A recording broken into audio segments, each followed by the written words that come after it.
I'm a 20-year-old college student, and until last week I lived at home with my parents and my older sister Aubrey, 24. Our family isn't wealthy, but we've always managed to get by. For the past 2 years, I've been working part-time at a local bookstore to save up money for grad school.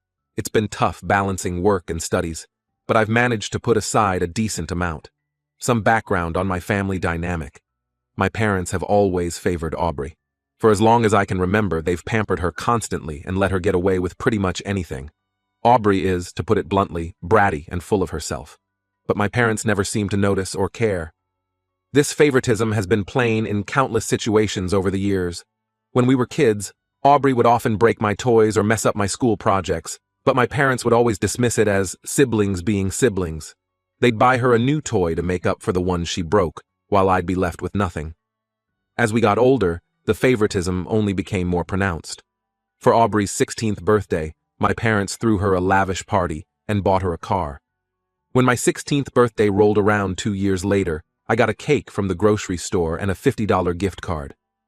One incident that really stands out happened last Thanksgiving. My mom had spent hours preparing a traditional dinner, including a homemade pumpkin pie for dessert. When Aubrey saw the pie, she threw a fit because she wanted pecan pie instead. She actually knocked the pumpkin pie onto the floor and stomped on it like a toddler having a tantrum. Instead of getting mad at her for this outrageous behavior, my parents apologized to Aubrey. They drove 30 minutes each way to the only open bakery in town to buy her a pecan pie. Meanwhile, I was left to clean up the mess of the ruined pumpkin pie. Aubrey has also had a long string of boyfriends that she brings home. My parents welcome each one like he's already part of the family, no matter how Aubrey treats them or how long the relationship lasts. Her current boyfriend, Mark, has been around for about 6 months. He's a pretty stubborn and opinionated guy, but for some reason, my parents adore him. Mark's presence has only worsened the existing family dynamics. He seems to take pleasure in putting me down and asserting his dominance in the family. My parents, of course, always take his side. For instance, last month we all went out to dinner for my dad's birthday. I had just received my tax refund, so I offered to treat everyone as a special gesture. Before I could even finish speaking, Mark loudly proclaimed that he would be paying instead. I politely declined and explained that I wanted to do this for my dad. Mark got visibly angry and started arguing with me at the table, saying I was trying to show off. Instead of intervening, my parents took his side and told me to stop being difficult. In the end, Mark paid for the meal, and my parents thanked him profusely while completely ignoring my original offer. Another time, I was watching a movie in the living room when Mark and Aubrey came in. Without asking, Mark changed the channel to a sports game he wanted to watch. When I pointed out that I was already watching something, he laughed and said, "Too bad, Squirt. Majority rules." My parents, who were in the kitchen, overheard and told me to let Mark watch what he wanted because he was a guest. These are just a few examples of the daily small favoritism I've had to deal with. Despite all this, I've tried to maintain a good relationship with my family. I help out around the house, keep my grades up, and work my part-time job without complaining. The current situation started about a week ago. I was showing my friend a funny text on my phone when Mark happened to glance over. He saw my bank account balance in one of the notifications. I didn't think much of it at the time, but I should have known it would lead to trouble. A few days later, during dinner, Aubrey announced to our parents that she wanted to start her own small business selling handmade jewelry. My parents were thrilled and immediately started discussing how they could help her get started. They asked about her business plan, potential costs, and marketing strategies. Aubrey, in her typical fashion, hadn't thought any of this through. She just liked the idea of being a business owner and wanted to jump in without any real planning. Then Aubrey dropped the bomb. She said she knew I had a lot of money saved up and suggested I give it to her to fund her business. I was shocked and felt betrayed. I knew Mark must have told her about seeing my account balance. I tried to calmly explain that the money was for my education and future. I told them how hard I'd worked at my part-time job to save that money, often taking extra shifts and working holidays. My parents got upset and said I was being selfish. They argued that I should support my sister's dreams and that her success would benefit the whole family. I pointed out that Aubrey had no experience in jewelry making or running a business. I suggested that if she was serious about this, she should start small, maybe take some classes or start an online store with minimal investment. But my parents wouldn't listen. They were already imagining Aubrey as a successful entrepreneur. Over the next few days, my parents kept pressuring me to give Aubrey my savings. They guilted me by saying I owed it to the family since I lived at home rent-free. They brought up every little thing they'd ever done for me, from buying me school supplies to driving me to soccer practice years ago. They made it sound like I was ungrateful and selfish for not wanting to hand over my hard-earned money. I stood my ground and refused. I tried to explain that while I supported Aubrey's ambitions, I couldn't put in danger my own future. I suggested that if they believed in her business idea so much, they could take out a loan or use their own savings to help her. This only made them angrier. The situation got worse when Aubrey and Mark got involved. Aubrey would cry to our parents about how I was crushing her dreams. Mark would make mean comments about how I thought I was better than everyone else. The atmosphere at home became unbearable. Things came to a head yesterday. My parents sat me down for what they called a serious talk. They gave me an ultimatum: either give Aubrey the money or move out. They said if I wasn't going to contribute to the family, I couldn't live there anymore. My mom said, if you can save all that money while living here for free, you can afford to get your own place. My dad added, you're obviously not a team player, so maybe it's time you learned how the real world works. I was hurt and angry. I felt like my own parents were choosing Aubrey's whim over my carefully planned future. I decided to leave on my own terms before they could kick me out. That night, while everyone was asleep, I packed up my stuff. I made sure to take all my important documents like my birth certificate and social security card. I also logged into all my bank accounts and changed the passwords, just in case. I left a note explaining why I was leaving and went to stay with a friend. Since then, my phone has been blowing up with calls and texts from my family. My parents alternate between guilt trips and anger. They're saying I'm tearing the family apart and being incredibly selfish. Aubrey has been posting dramatic statuses on social media about how her own brother abandoned her. Mark even showed up at my workplace to shout at me, saying I was breaking Aubrey's heart and ruining her chances at success. Some of my extended family members have reached out after hearing a twisted version of events from my parents. Most of them are taking my parents' side, saying I should go home and make things right. Only my grandmother seemed doubtful of the story and asked for my side of things. I feel awful about the whole situation. Despite everything, I love my family and never wanted it to come to this. I've worked so hard for that money, taking on extra shifts and missing out on social events to save up. It represents my future and my dreams of going to grad school. I don't think it's fair for them to demand I give it up, especially for such an ill-conceived plan. At the same time, I feel guilty for moving out so abruptly. I worry that I'm overreacting, or that I should have tried harder to make them understand my perspective. The thought of being estranged from my family is heartbreaking, even though I know they haven't treated me fairly. I'm now crashing on my friend's couch and trying to figure out my next steps. I'm looking for a new place to live and considering taking a semester off to work full-time and save up more money. The stress of the situation is affecting my studies, and I'm worried about how this will impact my future. So Reddit, should I give my sister my savings and go back home? Or should I handle the situation differently? I'm lost and could really use some outside perspective on this mess. Update. It's been 8 months since I left home over my parents trying to force me to give my savings to my sister.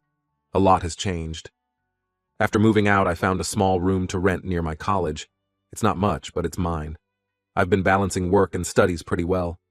I picked up more hours at the bookstore and even started tutoring on the side to make ends meet. It's been tough, but I'm managing. The best thing that's happened is meeting Sam.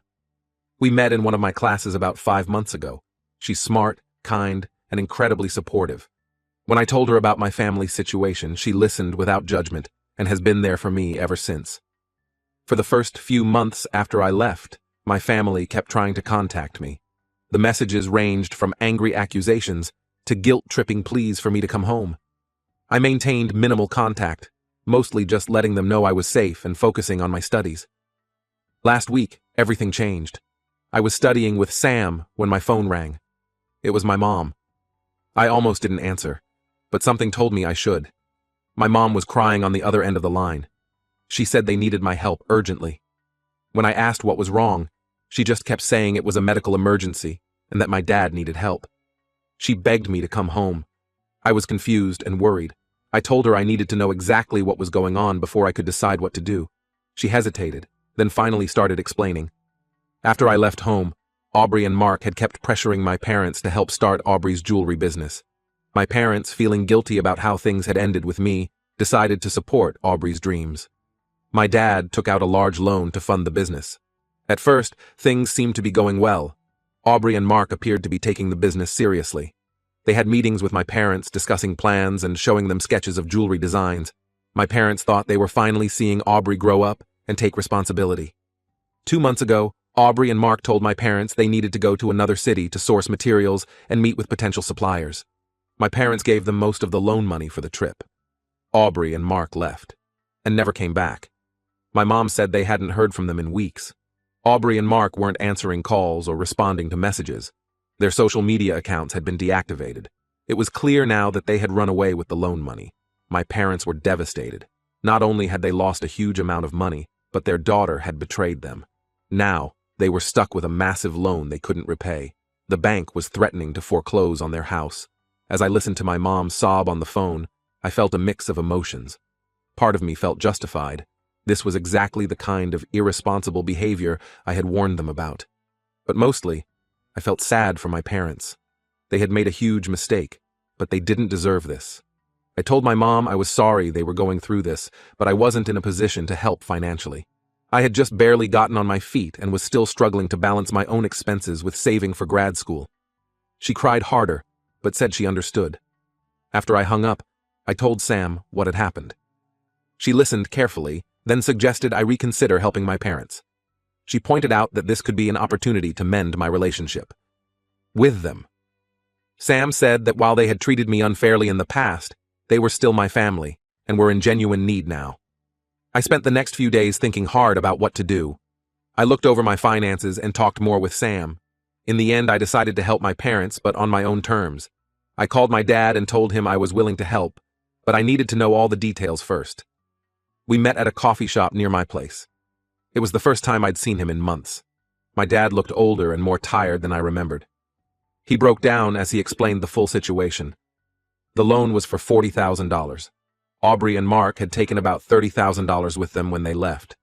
The rest had been spent on initial business expenses and the family's living costs over the past months.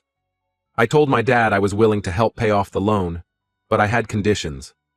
First, I would make the payments directly to the bank, not give money to my parents. Second, I would only be able to pay in small installments over time. Third, they needed to file a police report about Aubrey and Mark's actions. My dad agreed to everything. He apologized for how they had treated me and admitted they had been wrong to favor Aubrey for so long. He said losing Aubrey had made them realize how much they had taken me for granted. Over the next week, we worked out a plan. I would move back home to save on rent. The money I saved would go towards the loan payments. My parents agreed to treat me like an adult and respect my independence. We also agreed to family counseling to work on our relationship. It's been a month since I moved back home. Things are different. My parents are trying hard to repair our relationship. They ask about my studies and work and actually listen when I talk. They've stopped making comments about my choices or comparing me to others. The situation with Aubrey is still painful for all of us. The police haven't been able to locate her or Mark yet. My parents are coming to terms with the fact that she might never come back. It's been hard for them to accept that their actions over the years contributed to Aubrey becoming the person she is.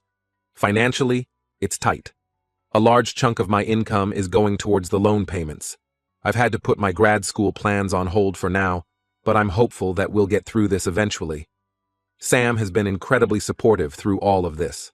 She often comes over for dinner and has helped my parents and me navigate some difficult conversations. My parents adore her, which is nice but also a bit ironic given how they treated my girlfriends in the past. Looking back, I don't regret leaving when I did. That time on my own helped me grow and gain confidence in myself. But I'm glad I was able to help when my family truly needed it. It's not perfect, but we're slowly rebuilding our relationship on a healthier foundation. I'm cautiously optimistic about the future. The loan will take years to pay off, and we have a lot of emotional healing to do as a family. But for the first time in a long time, I feel like we're on the right path. I've learned a lot about forgiveness and setting boundaries. I'm learning to stand up for myself while still being compassionate. It's a delicate balance, but I'm getting better at it every day. To those who supported me in my original post, thank you. Your advice and kind words helped me through a really tough time. To those in similar situations, I'd say this. It's okay to protect yourself and your future, but also be open to the possibility of reconciliation if the circumstances are right. As for Aubrey, I have mixed feelings. Part of me is angry at her for what she did to our parents.